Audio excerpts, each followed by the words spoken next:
বছরের সেই শ্রেষ্ঠ একাদশী ব্রত কবে, যে ব্রত পালন করলে ৮৮,০০০ ব্রাহ্মণকে ভোজন করানোর সমান ফল লাভ হয়ে থাকে?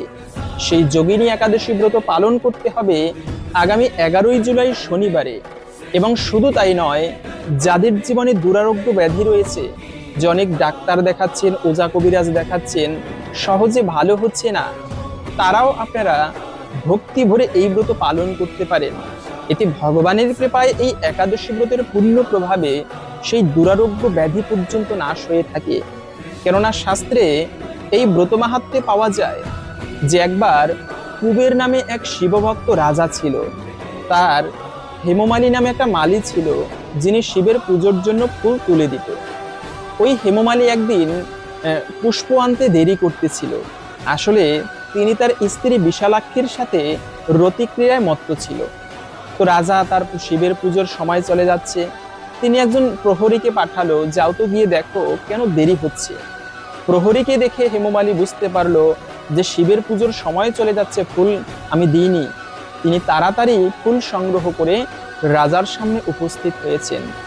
রাজা রেগে গিয়ে অভিশাপ দিল, মূর্খ, তুমি শিবের পুজোয় অবজ্ঞা করেছো পুষ্প আনতে, আমি তোমাকে অভিশাপ দিচ্ছি, তুমি কুষ্ঠক ব্যাধিগ্রস্ত হও, ভয়ানক দুরারোগ্য ব্যাধি হোক তোমার।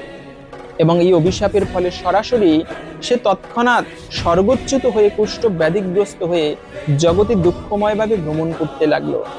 তার সাথে তার স্ত্রী বিশালাক্ষীও দুঃখময়ভাবে ভ্রমণ করতে লাগলো। সৌভাগ্যক্রমে তারা ঘুরতে ঘুরতে সেই মার্কণ্ডেয় ঋষির আশ্রমে উপস্থিত হলো। মার্কণ্ডেয় ঋষি সবকিছু জানতে পেরে তাদেরকে বলল, তোমরা একটা কাজ করো, এই আষাঢ় মাসের যোগিনী একাদশী ব্রত ভক্তি ভরে পালন করো। এই একাদশী ব্রতের পূর্ণ প্রভাবে তোমাদের এই দুরারোগ্য ব্যাধি নাশ হবে এবং দিব্য শরীর লাভ করতে পারবে। তারপরে তারা এই একাদশী ব্রত পালন করে এবং এই ব্রতের পূর্ণ প্রভাবে তাদের কুষ্ঠ ব্যাধি ভালো হয় এবং তারা দিব্য শরীর লাভ করে আবার স্বর্গে ফিরে গিয়েছিল। এজন্য এই যোগিনী একাদশী ব্রত বছরের একটি শ্রেষ্ঠ ব্রত, ভক্তি ভরে আপনারা পালন করবেন। এতে ভগবানের কৃপায় দুরারোগ্য ব্যাধি তো নাশ হয়, সেই সঙ্গে ৮৮,০০০ ব্রাহ্মণ ভোজনের সমান ফল লাভ হয়, তাও ব্রত মাহাত্ম্যে বলা আছে। তো ব্রত তো করতে হবে আগামী ১১ই জুলাই শনিবারে, পালন করতে হবে পরদিন সকাল ৫টা ১৯ মিনিট থেকে ৯টা ৪৮ মিনিটের মধ্যে। এই সময়ের মধ্যে পঞ্চরবি শস্য প্রসাদ দিয়ে পালন করবেন। তো অবশ্যই শেয়ার করে